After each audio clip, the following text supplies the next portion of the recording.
Another big story that we're following for you today. Two fallen Gilchrist County deputies now in their final resting place. Sergeant Noel Ramirez and Deputy Taylor Lindsay both laid to rest just hours ago after an emotional farewell today. And you are looking at live pictures right now as there's multiple law enforcement at Marjory Stoneman Douglas High School. We do want to let you know the Associated Press is now naming that suspect as 18-year-old Nicholas Cruz. They are saying he is a former student of the high school. Well, and we had just heard just before we came on air the Broward County Sheriff, and he was telling us that he wasn't sure why that student left the school, didn't know when that student left the school. So again, a lot of questions, as you were saying, still to the motive of this. And one father telling CBS News the gunman, that person was wearing a black vest and a red shirt at the time and actually pulled the fire alarm first. So we want to give you some background now on that school, Marjory Stoneman Douglas High School. Take a look at your screen.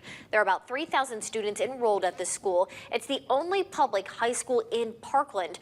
All students are being evacuated from the buildings right now. A heated debate over gun safety erupting after the Parkland school shooting. Florida U.S. Senator Marco Rubio finding himself in the middle of that debate. And we are pleased to have Senator Rubio from Florida joining us here at WCTV. Senator, you have faced a lot of criticism from Parkland parents and students in the aftermath of all of this. But I will say your thoughts on gun control have definitely evolved. What would be some of the things that maybe even last year you would have said, I don't know if I'm willing to discuss that, compromise on that, but now you're willing to talk about it? Well, first of all, I would say that I'm not sure they've evolved. These are new issues that have emerged. We start with breaking news tonight. Former fraternity members now facing charges in the death of this FSU fraternity pledge. Tonight, a judge signing arrest warrants for 9 people. They range from 20 to 22 years old.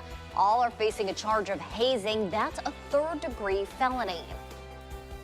Andrew Coffey died in November. The Pi Kappa Phi pledge attended an off-campus party. The police report says he drank a full bottle of liquor. His blood alcohol level peaked at 7 times the legal limit. 2 grand juries reviewed that case. The first saying fraternity members acted in an environment of hazing. FSU stopped Greek life in the wake of Coffey's death. That ban still active. We're working to reach out to FSU for comment. Turning now to some shocking video, alleged child abuse caught on camera in our area. Now, first, we do want to warn you, some of you may find this video disturbing. Take a look at this. A neighbor is filming this. You see the RV door open. A boy falls onto the ground. Then you see a man slap him and kick him twice. He and another man then drag the boy by his feet and force him back inside that RV. That video and other claims landing these 2 men behind bars, Jason and Justin McGinley.